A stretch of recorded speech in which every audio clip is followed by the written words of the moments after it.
Hello, everybody, and welcome to another great episode of New York, California Dynasty Talk.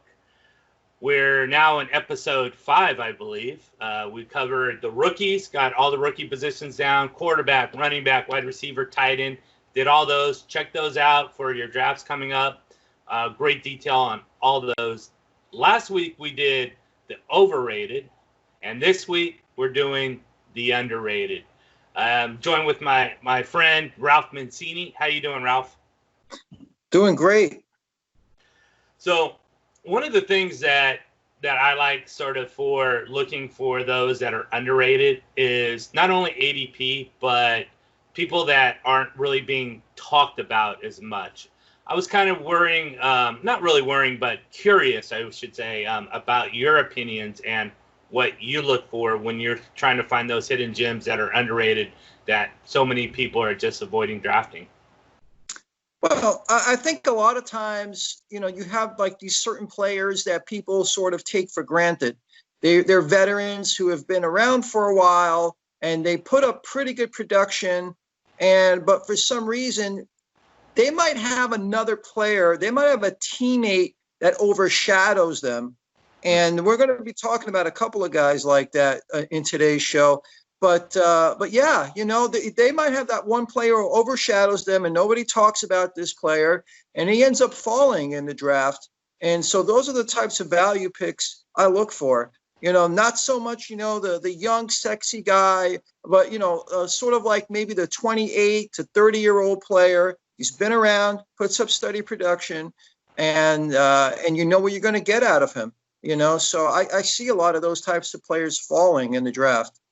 Yeah, and that's one thing too is a lot of sort of like the steady Eddie guys, the ones that every week produce, good value.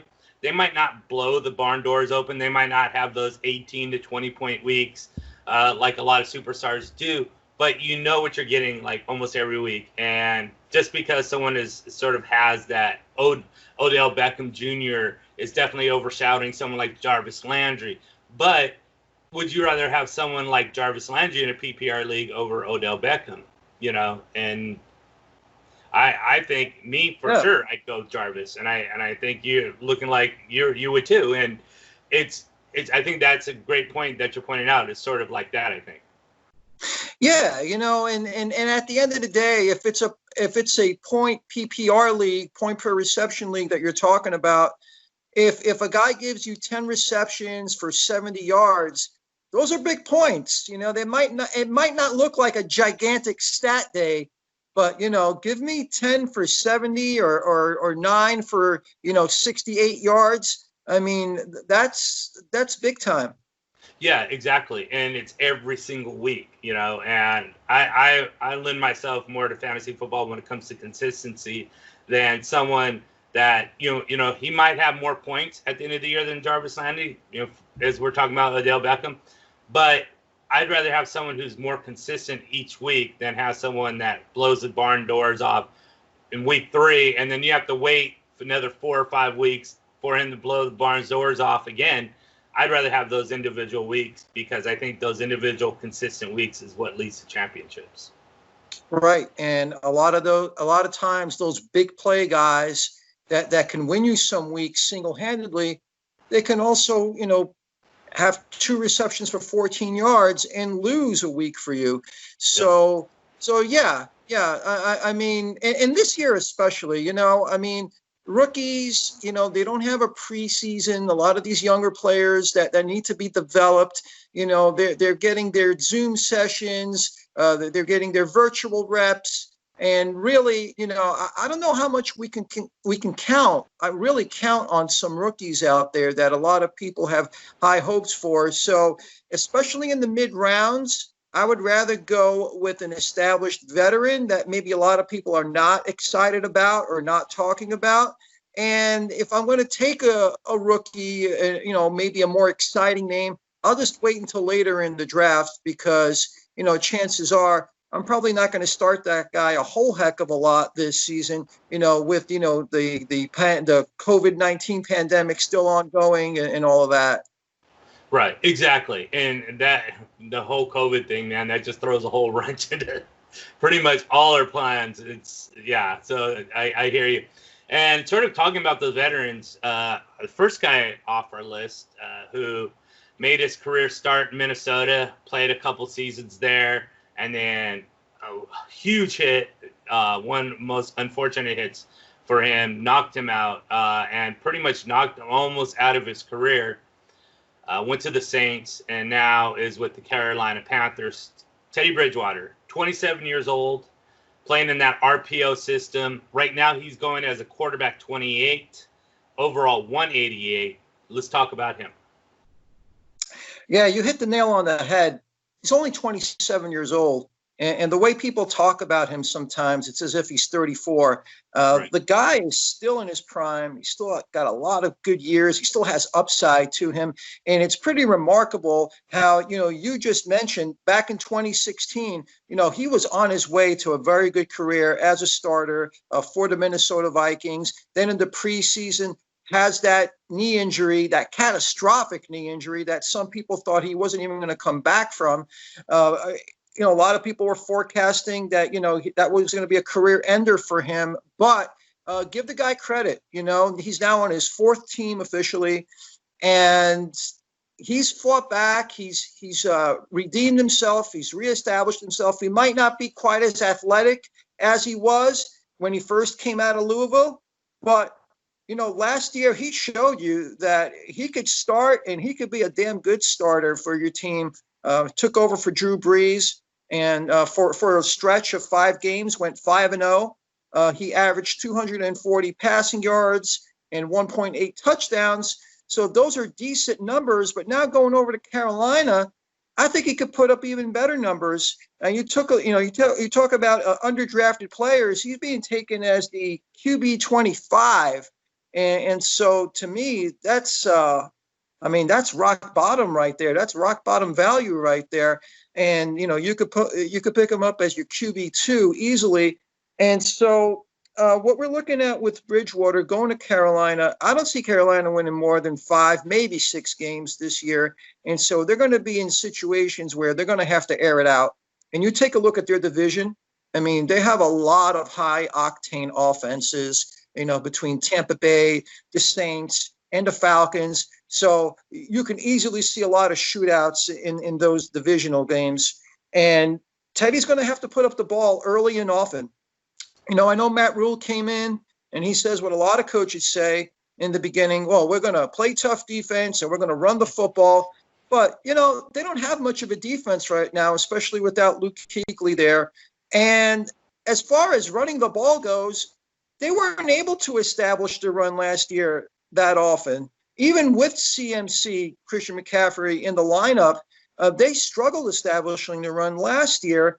And I believe that they were only second to the Atlanta Falcons in attempted passes. I think they put up the ball about 633 times. I see that happening again this season. And you take a look at Bridgewater's weaponry. Got DJ Moore there. He's got Curtis Samuel. And now he has a vertical threat in Robbie Anderson. And Ian Thomas, up and coming tight end. And of course, McCaffrey is one of the best in terms of catching the ball out of the backfield. So he's got a lot to work with. And the other thing that you like about Bridgewater is he does not turn over the ball a lot. He knows how to read defenses. He is careful. And so I think that, as a matter of fact, I think during his last stretch as a full-time starter with the Minnesota Vikings, I think was in 2015, his interception rate was really low. It was like at 0.41. So when you factor all those things together, I'd rather have Teddy Bridgewater than a couple of these other old veterans, grizzled veterans who are going before him. Guys like Ben Roethlisberger, guys like Phillip Rivers. I think Bridgewater does have some upside as opposed to those players. And so I think that, Teddy Bridgewater is, I'm not saying he's going to be top 10, but I think he could be a top 15 quarterback, maybe top 12, but definitely top 15 quarterback this year.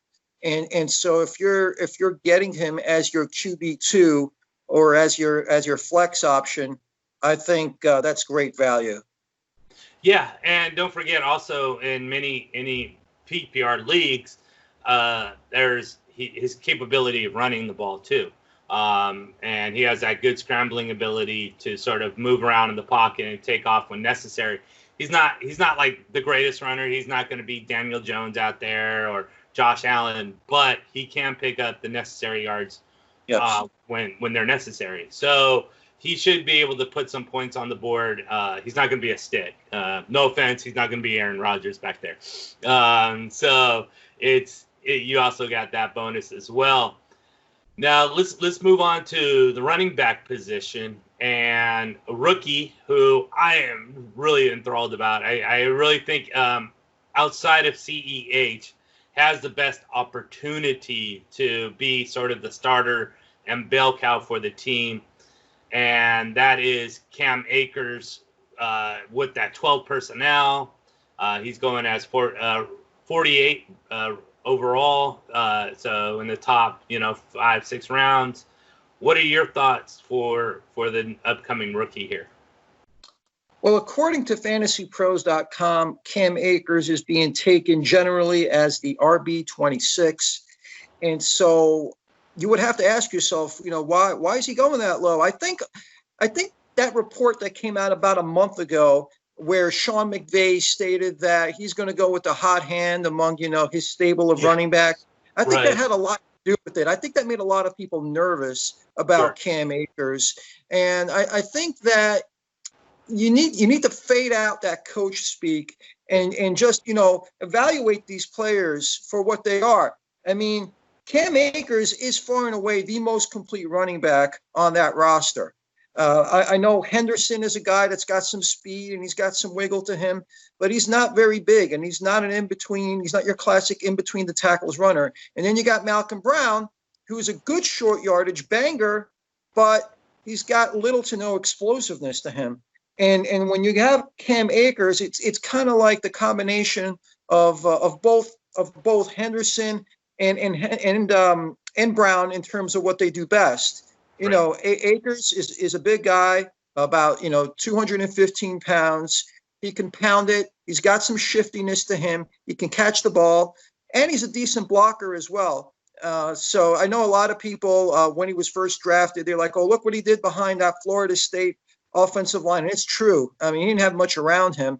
But now go looking at the Rams though in 2020, they were awful last year in terms of their run blocking. But what they did do well, though, and they continue to do, is run the ball into the end zone, especially when they were inside the 10-yard line. And they did score 20 touchdowns. So now with Todd Gurley playing for the Falcons, they're going to need, sort of that, like that feature back, that go-to back who's going to get a lot of those carries.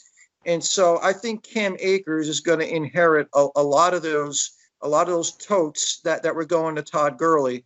And so I think, with him going as the RB.26, he is going as a sort of RB3 type of flex option type of running back who's going to give you RB2 and even RB1 numbers during certain weeks. And so that's where the value comes in. So I love Cam Akers, and I would not be worried about him relinquishing any major action or major touches to the other guys on the team. Currently, Cam Akers has Todd Gurley and even DeAndre Swift going ahead of him. But I'll take Cam Akers all day, any day over those two guys. Yeah, and so would I. And I think you made a great point about Malcolm Brown and Darrell Henderson. Yeah, those guys are there, but neither of those guys are what Cam Akers is. I think even though, we have that coach speak, and I think you rightfully called it's coach speak, there is no way. The only thing that could right now, and we talked about it a little bit earlier, is COVID. Now, how much is COVID going to affect Cam Akers going into the season, and how much is he going to lose without having that full contact, those full practices, and so forth? But by the time week 4 rolls around, it's going to be the Cam Akers show. Neither of these two dudes can do it by themselves. and Cam Akers is a bell cow back. So ignore what McVay is saying about all this and know that Cam Akers has a great opportunity to be a bell cow, at least by, I would say, starting from week 4 at the latest forward. Yeah. So you want to be one of those guys that if Akers has a couple of slow weeks from the outset during week 1, week 2, you want to be one of those guys that actually makes a deal for him, takes him off the hands of a frustrated owner, and then you just watch him, just flourish, during the mid part or latter part of the season. Sometimes, and we learned this from Miles Sanders last season. I mean, he was no great shakes early on, splitting time with Jordan Howard and so on and so forth. But then during the latter stretch of the season, during the second half, we saw the real Miles Sanders emerge. And so, yes, absolutely. With these rookie running backs, you have to sometimes be a little bit patient in that first year. Yeah, and speaking of sort of a new running back who could be sort of never really transferred his career, at least onto a slow start with the Falcons, was beat out by Devontae Freeman, comes to San Francisco, could be the dude, doesn't really play out that way. He has that unfortunate injury in week 1, 27 years old, but in a great running system under Kyle Shanahan. Right now he's going as an RB.43, 133 overall, and that's Tevin Coleman. Let's talk about how he fits in that 49er system and why you think he's one of those hidden gems. Well, with Tevin Coleman, yes, he's 27 years old, which, some people get a little nervous when they hear that number in relation to running backs, but he doesn't have a lot of mileage, doesn't have a lot of tread on his tires.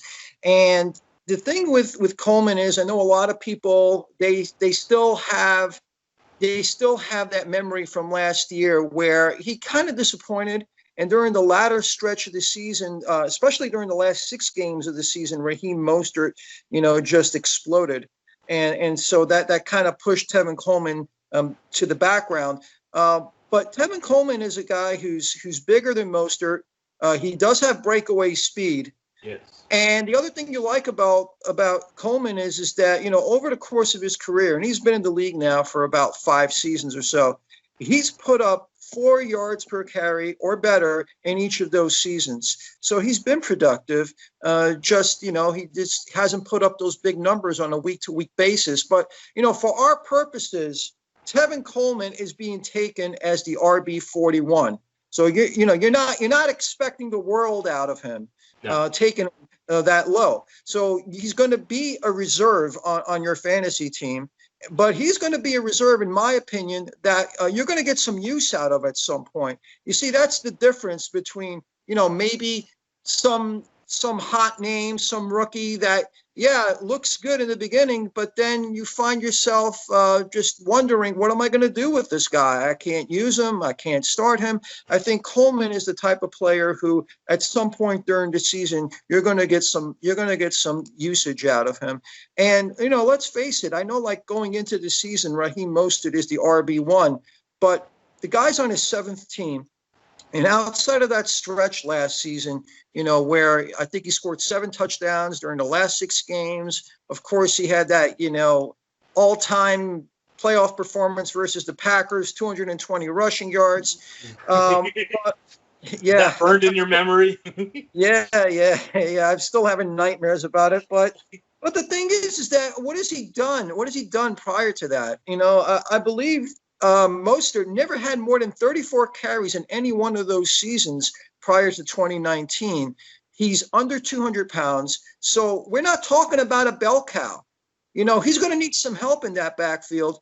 And the other thing is that there are going to be games that San Francisco is going to be playing. Like, for instance, let's say, when they match up versus the Jets, they're going to have games like that where, they could conceivably just jump out to a 17-0 or a 20-0 lead. And then during the second half of the game, they're just going to pound that ball. And in those types of situations, I could see Tevin Coleman getting a lot of action, a lot of touches. And, for what it's worth, even though he was overshadowed, outperformed by Raheem Mostert last year, Coleman did have his moments. He did have that game versus Carolina where he scored 4 touchdowns. So at least he showed you that he's capable of having those types of performances if he does see the ball. And you know, behind that offensive line, you know, with Kittle, with the fullback that they have there, you know, the yards are going to be there. And he is, to me, I think that, you know, I know a lot of people talking about Jerick McKinnon making a comeback. I'd rather have Tevin Coleman. He's the more durable guy. He's the bigger player. And I think that, you know, there are going to be weeks where, you know, whether it's as a bye week fill-in, as a flex option, I think there are going to be weeks where, you know, you can get some run out of Tevin Coleman. Yeah, and not only that, we know that Jerick McKinnon, him staying healthy, forget about it. You know, as much as you like Wandu and whatever else, and he's a great athlete, forget about it. And then you have Raheem Mostert too, who, you know, can he stay healthy? He's had problems staying healthy in the past too.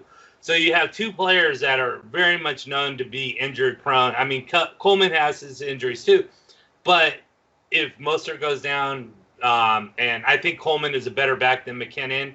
So right now he's the number 2, but if McKinnon goes out and you have Mostert going out, then he has the entire backfield to himself. And you know, almost any running back, no matter who it is, going into that 49er system is going to produce numbers.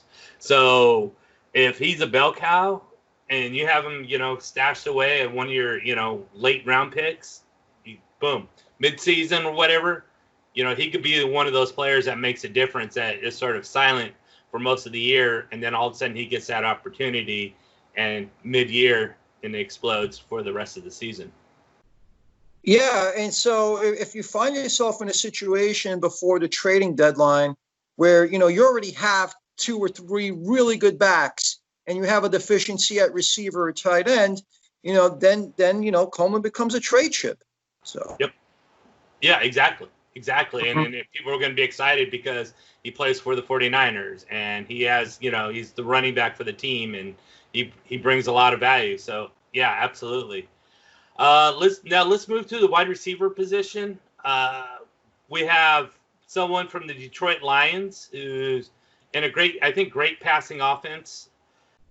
He's a wide receiver 55 right now, 121 overall. Getting a little bit on the age side. He's 30 years old, and we're talking about Marvin Jones. Let's do a little digging on this guy. Yeah, you know, Marvin Jones is, you know, one of those guys, as I referenced earlier in the show, who is, you know, not being talked about a whole heck of a lot because of Kenny Golladay. Yeah. Kenny Golladay, you know, I mean, look, he's one of the best receivers in the league, plays above the rim. He's 6'4", he's got 4.5 speed.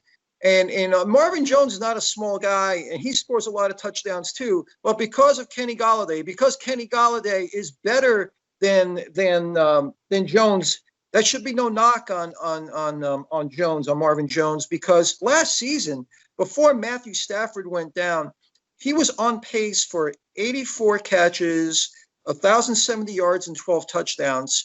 So if you get any kind of season out of Stafford where he plays 14 to 16 games, you know, you could be looking at, you know, Marvin Jones as your wide receiver 3 or wide receiver 4, put up 10 touchdowns and 1,000 yards, you know. And so the other thing you like about Marvin Jones is Stafford looks for him in the red zone. And over the past 3 seasons, 15% of his receptions have resulted in touchdowns, and that is the best rate among pass catchers with 150 catches or more over the past 3 years. So I think what you're looking at in Marvin Jones is, again, a steady guy who is big. He can make plays downfield, not quite as explosive as Golladay, but somebody who could score 10 to 12 touchdowns with Stafford throwing him the ball. And so, I mean, to me, I know what I'm getting out of this guy. I know he's 30 years old. And, I mean, as far as I've seen, he hasn't really suffered any catastrophic injuries to make me think that he's going to fall off a cliff right now. So I love Marvin Jones as my wide receiver 3 or 4.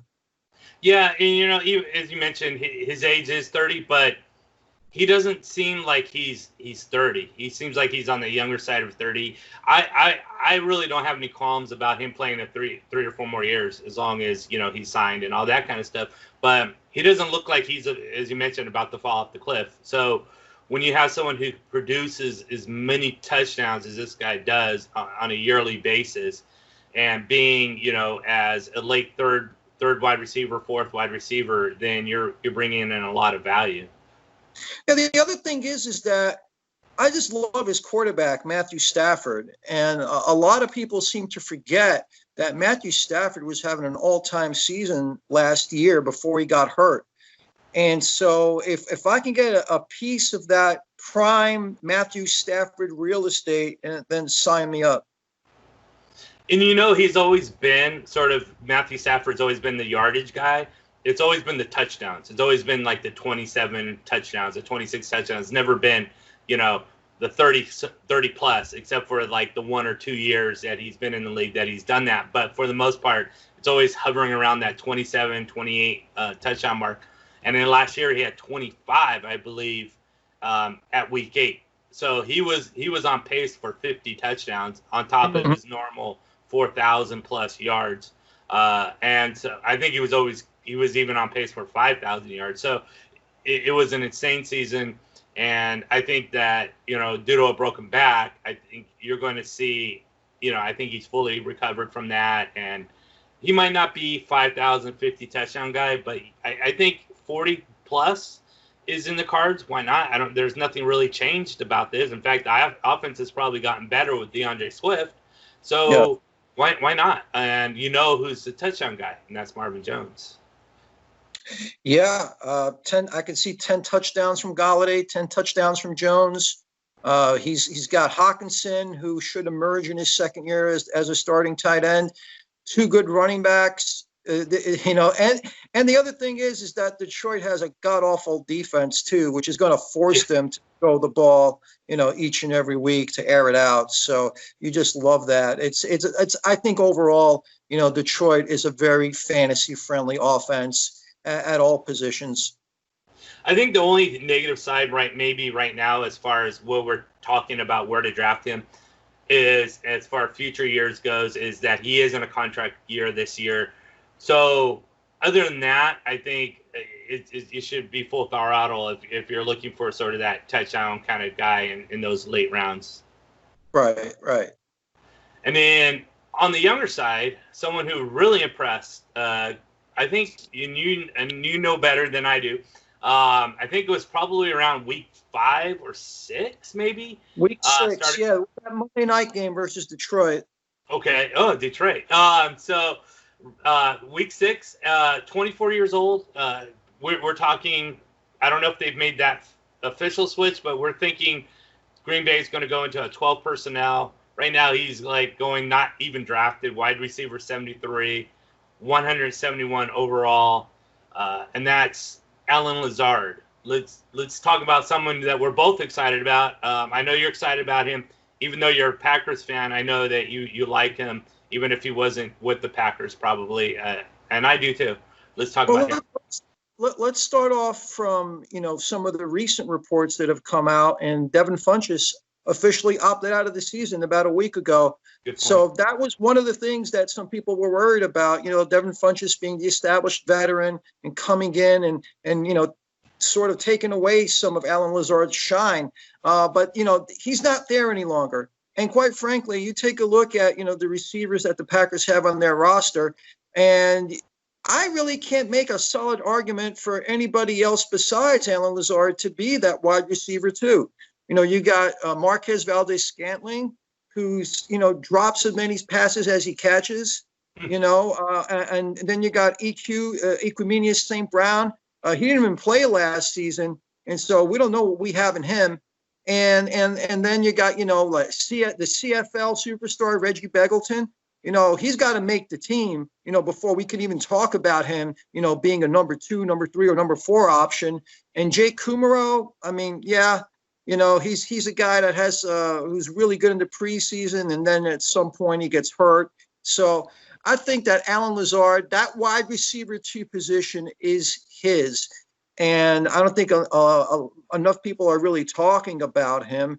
And yeah, you referenced that breakout game that he had in Week 6 on Monday Night Football versus the Detroit Lions. And the only reason why, or I should say a big reason why, he was even on the active roster was because of Aaron Rodgers.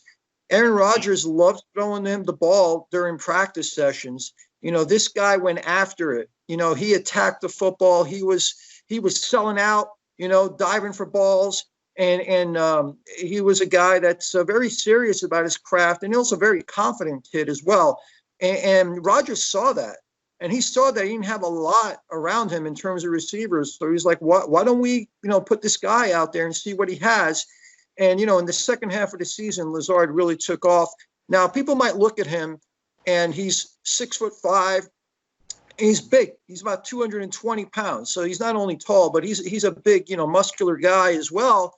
And, he's not really a speed guy, but he's more of a long strider. He eats up a lot of ground with in every one of his steps. So because of that, he can make a lot of plays downfield. I mean, even last year, he had touchdowns of 35, 37, 28 yards. And so I think that this year, with the paucity of options that Rodgers has at his disposal, I can see Lazard catching anywhere between 8 to 10 touchdowns. Devontae's going to get his, Sure. But then once you get past Devontae, what do you really have? And I think that, Rodgers loves Lazard, and he's going to get him more involved. And, and the other thing about Lazard is he's one of those fearless guys. He'll go up, in between two defenders. He'll put his body on the line. And Rodgers doesn't have to throw him the most accurate pass. He'll go up for the ball. He'll shield defenders. And so when the quarterback has that type of confidence in you, when he has that type of comfort level, to where, he doesn't have to hit you between the numbers to make the completion, I think that speaks volumes about Allen Lazard and his potential in that Packers offense. Yeah, absolutely. It's all his, like you mentioned. I mean, maybe Funches, but again, as you mentioned, he opted out. I think he established himself from that magic Week 6 on. And if you have the trust of a veteran quarterback who's going to be in the Hall of Fame, 5 years after he retires, that goes a long way in how he's going to be involved in this offense. And as you mentioned, who else is there? I mean, you got a couple tight ends, maybe they'll be involved, who knows? But for wide receivers goes, it's all Devontae Adams and Allen Lazard. And yeah, as far as he's being drafted way down the draft board, why not? 24 years old too, he's way young. Yeah. I'd rather have him than a lot of people that are 31, 32 years old. Yeah, absolutely. Just a guy, hard worker, a guy who had to earn it, So you like that about him. He's going to be hungry. You know that, from the outset. Yep, I love those players that have the heart. They show up sooner or later, and I think he's definitely one of those guys that's probably more heart than talent, but that goes a long way as well. Another guy switching teams now. Talking about my homerism in T.Y. Hilton. Right now, he's going as a wide receiver 40, 84 overall. He's on the older side. He's getting old, 30 years old. I think a lot, too, we've seen is with the injuries. I think he came up with a hamstring earlier last week, and hamstrings have been bothering him for the last few years. On top of that, you have players that are new toys. Paris Campbell has a lot of spotlight on him. They drafted this year Michael Pittman, and he's probably going to be the future replacement for T.Y. Hilton. So the Colts are getting more and more spread out as far as wide receivers and more shiny toys.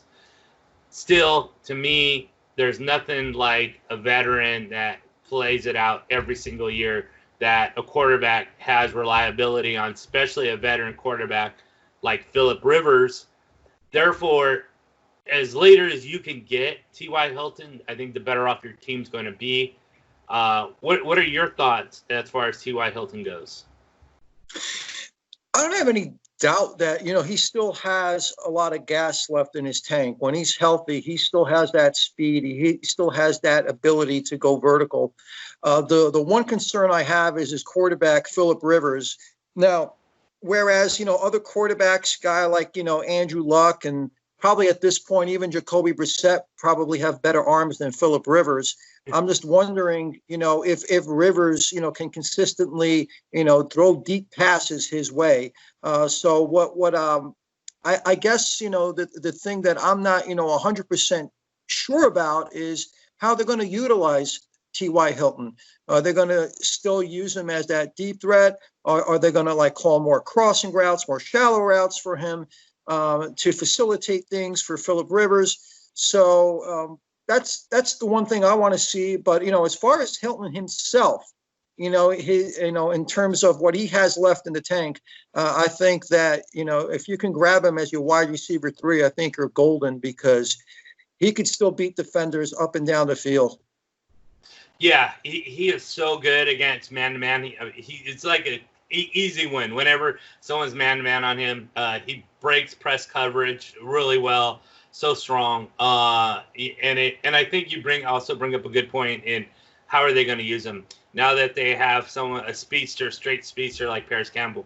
Michael Pittman can run downfield pretty well. He's a good guy to sort of have that speed straight downfield. And that'll take not only pressure off of T.Y. Hilton, because he doesn't have to run those long routes anymore and doesn't have to put all that strain on his hamstrings and his body, and can use sort of that short to intermediate route. And don't forget, he was also a punt returner way back when. So he knows how to get in and out of traffic and weave in and out of traffic. So I think that short to intermediate route is probably going to be very beneficial, especially with Rivers. Again, with the weaker arm, that combination should be really good as long as Hilton stays healthy. Now let's move to tight ends. And first tight end and I'm very intrigued by this guy. 26 years old, Dallas Cowboys, going as a tight end 30, 210 overall. I'm very intrigued by him because Prescott loves to go to his good route runners. Jarwin's a good route runner, but you have Amari Cooper, Michael Gallup, CeeDee Lamb. Where do you see him fitting in this?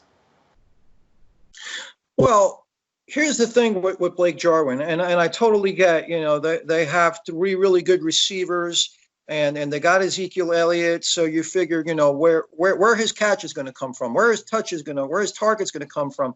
Well, I factored in that, Jason Witten is no longer there, and he had 83 targets last season. And then Randall Cobb, who also, makes a living in the middle of the field, he's now with the Houston Texans. And he also had 83 targets last season. So 83 plus 83, that's 166 targets that have to go to somebody, right? And so that's where I see Blake Jarwin fitting in, in the middle of the field, being that target underneath that guy that's going to, catch that, 7-yard pass on 3rd and 6. But unlike Witten at this stage, Jarwin can make downfield plays. So, if you take a look at his numbers from last season, he averaged a full 3 yards per catch more, 3 yards more per catch than Jason Witten. So that is a lot at the tight end position. And, he's going like around tight end 20, somewhere in that area.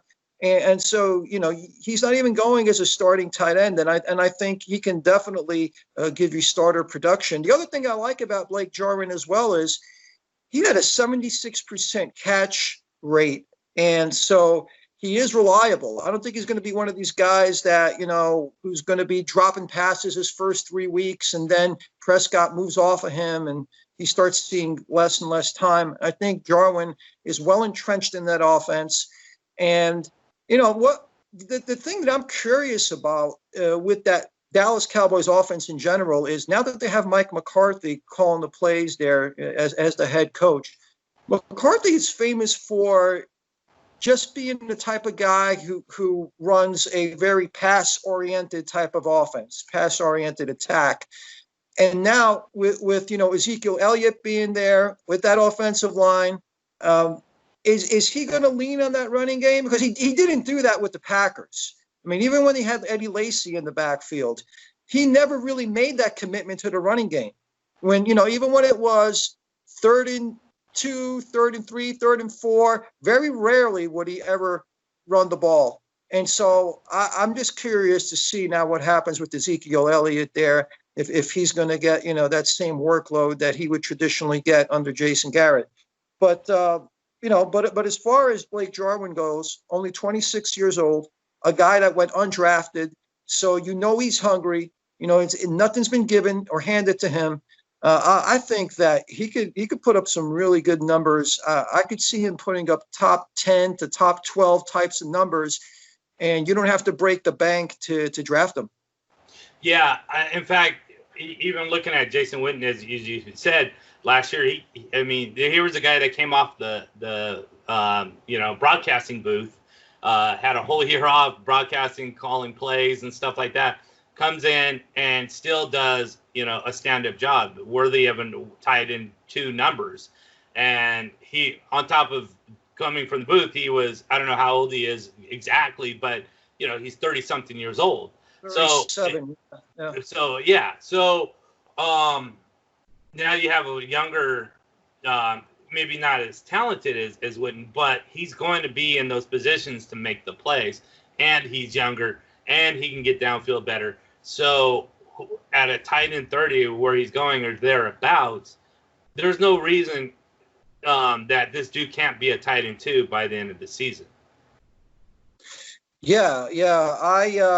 I don't have any doubt, in that offense, they're going to be putting up points in Big D, and I think Blake Jarwin is going to be a major part of that whole group over there, that offense. Yeah, me too. And we'll definitely see. I don't like Lamb there. I think as far as fantasy football purposes go, I don't like Lamb there. But yeah, I think there's definitely room. I'm sorry to interrupt you, but Lamb's got a lot to learn there in terms of running routes. So I wouldn't expect the world out of him early on. That's true, and Jarwin's been there, so yeah, that is a good point. Now our next guy, Jace Sternberger, 24 years old, tight end 22, 174 overall. I think a lot of these probably tight end 22 numbers, 174 overall, would be a lot better if he wasn't hurt for the entire season last year. Got in that playoff game, scored a touchdown. Their future looks good for him. Why don't you go into some detail about it? Well, with Jace Sternberger, as you mentioned, he was hurt for much of the year, only played in a handful of games last season. But in those games, he showed his versatility in that, he could block. He blocked a lot better than I expected him to. And he also can run routes, and he's got some ability to get downfield as well. And that's why they drafted him in the 3rd round. When a team invests a 3rd-round pick in a tight end, they have big plans for him, and that's exactly. I think that Jace is going to be that pass-catching tight end because, hey, Mercedes Lewis is on the team, but at this point, he's kind of like just the 6th blocker, and then you have Josiah DeGuara, who they drafted, and as versatile as he is, I think they like his ability to play the H-back/fullback position. And so with those 2 other players in place, I think that's going to free up Jace Sternberger to be, sort of like more like the Jimmy Graham type, that's going to go out and going to run. So I think with Jace Sternberger in there, what you need to keep in mind is in his final year at Texas A&M, he averaged 17 yards per catch. So the potential is there for him to be, as I said, more of that Jimmy Graham or Jimmy Graham in his prime type of player. And we mentioned the lack of options there at wide receiver for the Packers. And I think that means that Sternberger is going to get a lot of action, a lot of touches. He's a very mature kid. If you ever hear him in any of his interviews, he's a hard worker. He's a guy who leaned a lot on Mercedes Lewis last season, to show him the ropes and be a better blocker as well. So I think Sternberger is going to be maybe not the guy who's going to gain big yardage, but I could see him gaining maybe 600 to 700 yards and maybe 8 touchdowns. I can see that. I could see that for him. And I think that as a tight end too, I think you can definitely get some use out of him during the season. Yeah, he's only 24 years old too, so he's got a huge future in front of him. And then our last guy also has a huge future in front of him, Irv Smith Jr., tight end 14 right now, 126 off the board. He's actually younger than Jace Sternberger, 22 years old, but he also has Kyle Rudolph in front of him. Let's talk a little bit about him. Where do you think he fits in this Minnesota Vikings offense that seems to just want to run the ball? I like the fact that Justin Jefferson, we don't know about him, what he's going to be doing with this COVID situation. But when Stephon Diggs and when Adam Thielen were both nursing injuries, the tight end position really came prevalent. And now with Justin Jefferson sort of learning the ropes, will that situation come about as far as the Vikings focusing more on the tight end? And how do we see this Irv Smith, Kyle Rudolph battle shaping? Yeah, I think the reason why they drafted Irv Smith is because I think they know by now that Kyle Rudolph is just not a big play tight end. You know, he's a steady guy, a steady Eddie, you know, does a lot of things well, is a dependable pass catcher, but just is not explosive, is not going to, you know, give you a lot of yards after the catch. And so I think in year 2, I think Irv Smith is probably going to nudge his way ahead of Kyle Rudolph in terms of, you know, targets and in terms of just, you know, overall usage. So, and where he's being drafted now, Irv Smith, I mean, I think that's a great investment for you. You don't have to start him right away. You can sort of sit back, see how he does over the, you know, first month of the season or so, because and then, as you said, Stephon Diggs no longer being there, you know, they're going to need guys to step up. You know, who's that going to be? Is it going to be Justin Jefferson? Yeah, maybe, but he's a rookie, you know, so you know, he's not a given. So I think, you know, Irv Smith Jr. is a guy that's been there for a year now. He's in his second year, and I think that he's going to play a big role in that offense for sure. Yeah, he definitely has the DNA too. His father played in the NFL, so I like those players that show promise, especially when they have that DNA from, you know, parents, uncles, whatever. It usually pans out pretty well for them. Yeah, I totally agree. So that's always a good thing. And, you know, with Kirk Cousins throwing the ball, you know, a lot of people like to knock Kirk Cousins, but I mean, you look at his numbers over the past few years, he puts up really good numbers. You know, maybe he doesn't perform in crunch time, you know, in playoff games or whatever, but, you know, and just in terms of, you know, just regular season numbers, you know, Kirk Cousins is a pretty damn good quarterback, and he's going to need more people to throw the ball to without Stephon Diggs there, and I could see Smith emerging. Yeah, and I'm glad you made that point about Kirk Cousins, because I agree. These quarterbacks that get a lot of flack that really don't deserve it, and I think Kirk Cousins is definitely one of them that, you know, yeah, he might not be out there throwing 80-yard passes and, you know, being the spotlight dude, but he gets the job done every single week and takes care of the ball. He doesn't turn it over very much. So, absolutely, it's a good call on Cousins. So that'll do it for today's program. Ralph, any parting shots? No, man. I know. I'm just looking forward to week 1. I know it's probably going to be a while until we record again, but I'm sure we'll have plenty to talk about when we catch up again during the regular season. Definitely. And thank you for doing this with me. I really appreciate it. Everybody out there, like, subscribe, pass it on. That's how we grow this thing. That's how we get, you know, views and everything. Comments, whatever you guys like to do, be much appreciative. Ralph, take care. You find him, Reverend Ralph, on Twitter. You can find me, RFL Red Zone. Yeah, everybody have a great week, and football season's coming here shortly, so enjoy. Good stuff, Mike. Take care.